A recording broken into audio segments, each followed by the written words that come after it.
Imagine being able to speak English fluently, confidently, and naturally. Imagine the doors it would open for you, the people you could meet, the opportunities that you could seize. Today, in this lesson, we're going to help you turn that dream into reality. Stay tuned. Did you know that your first language, the one that you grew up speaking, your L1, can actually influence how you learn English? It's like having a secret weapon in your language learning arsenal. Intrigued? Stick around and we'll show you how to wield it.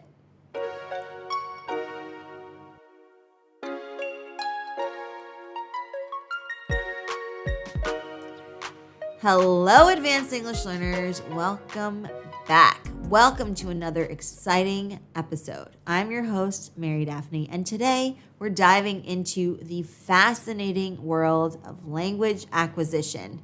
We'll explore how your native language can be a powerful tool in mastering English, boosting your confidence, and enhancing your social fluency.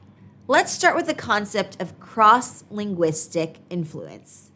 According to Jarvis and Pavlenko's book, Crosslinguistic Influence in Language and Cognition, your first language can influence your second language in terms of language and cognition. But what does cross-linguistic influence mean? It's the effect that your first language, also known as your L1, has on the way that you learn and use another language. This influence can be seen in many areas, such as grammar, vocabulary, pronunciation, and even the way that we perceive the world. For instance, if your native language has a particular sentence structure, you might find yourself using the same structure when speaking in English. This can be an advantage. You can leverage this knowledge to understand English grammar even better. So let's look at a couple of examples. In Spanish, the adjective usually follows the noun, like casa grande for big house. As a Spanish speaker, you might be inclined to say house big in English. Being aware of this tendency can help you remember the correct English structure. So how can you use this knowledge to improve your English? One way is to be aware of the differences between English and your native L1 language.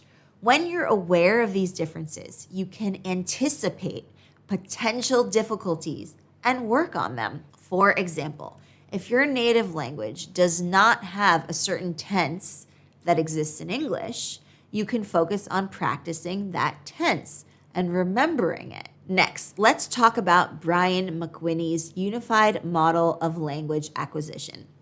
So this model emphasizes the role of L1 transfer, which means using your knowledge of your first language, your L1, to learn a second language, your L2. But what exactly is L1 transfer? Well, it's the process of using what you know about your first language to help you learn your second language. And this can actually be very helpful, especially when the two languages have a lot in common. But it can also lead to mistakes if the languages are very different.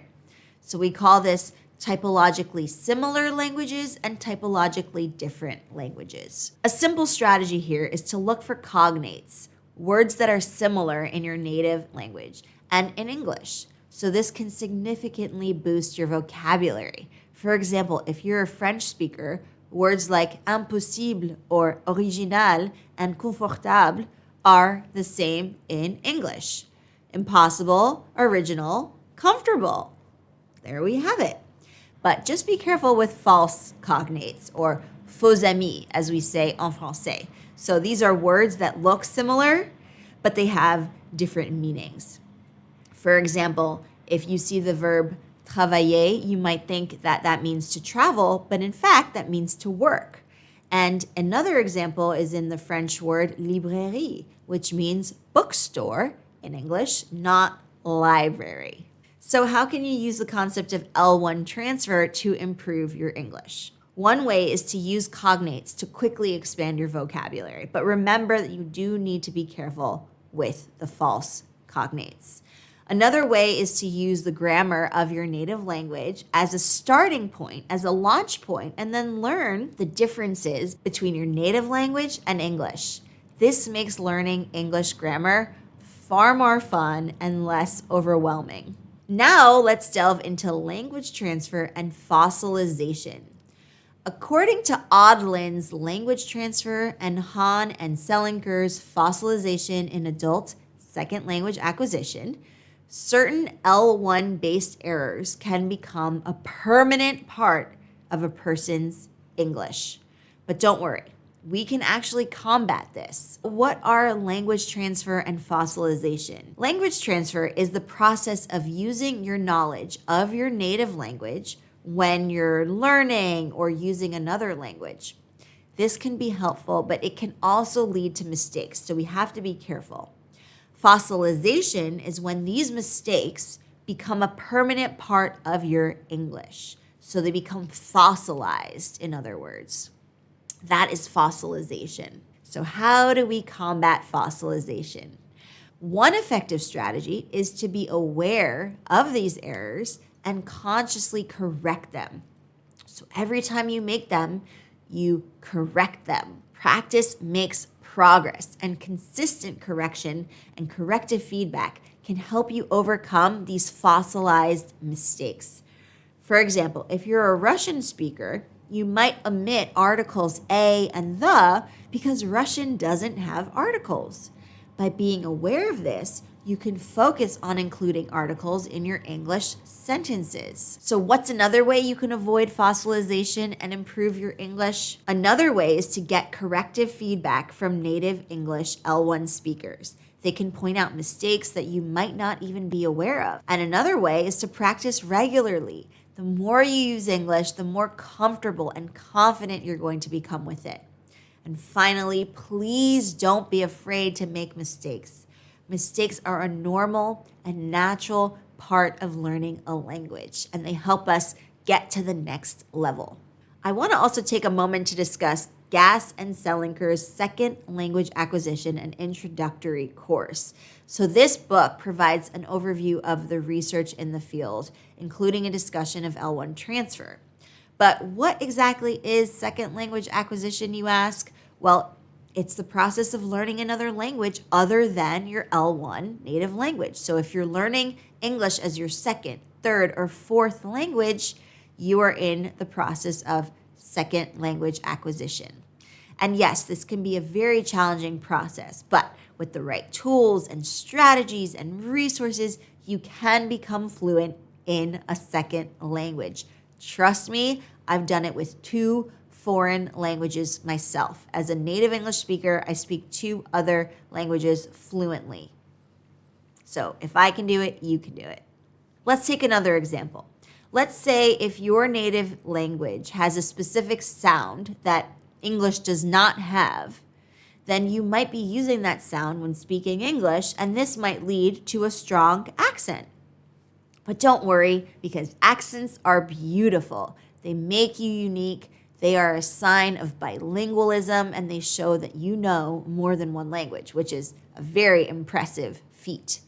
However, I get the point of wanting to maybe reduce your accent a little bit, but the goal is always intelligibility, right? So if you want to improve your intelligibility and you want to slightly reduce your accent, then you can practice the English sounds that are challenging for you and try to let them sit a little bit and make sure that you're getting the intonation and the patterns right. So how can you use the knowledge of second language acquisition to improve your English? One way is to understand and accept that learning a language is a process. You are not going to become fluent in 2 weeks or 7 weeks or 10 days. Don't be fooled by those kinds of claims.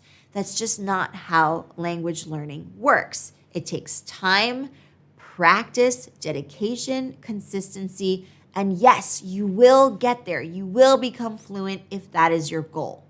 So don't be discouraged if you make mistakes or if you don't understand everything. Take it one step at a time and be consistent. Another way is to immerse yourself in English as much as you can, as much as possible. And this can be through watching English movies or shows, listening to English music, reading English books, listening to podcasts, or even speaking English with L2 and L1 speakers. And where better to practice these strategies than in our very own community, explearning Academy. Here we offer multiple live workshops a week, providing ample opportunities to practice speaking and communicating.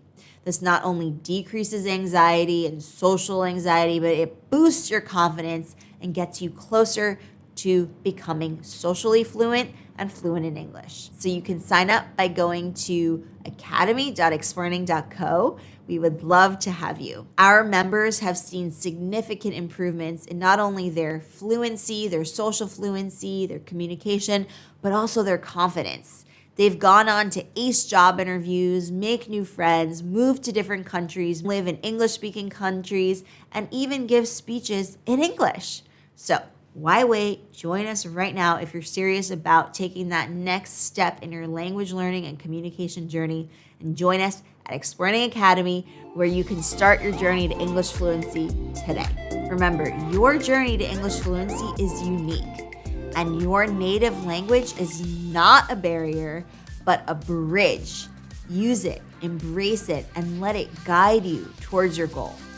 Keep practicing, stay curious, and don't be afraid to make mistakes. That's how we learn. That's how we grow. That's all for today, Advanced English Explearners. I hope that you found this episode insightful. We'll be back with more language learning tips and communication strategies. Until then, keep practicing and stay positive. I will see you in the next one. Bye for now.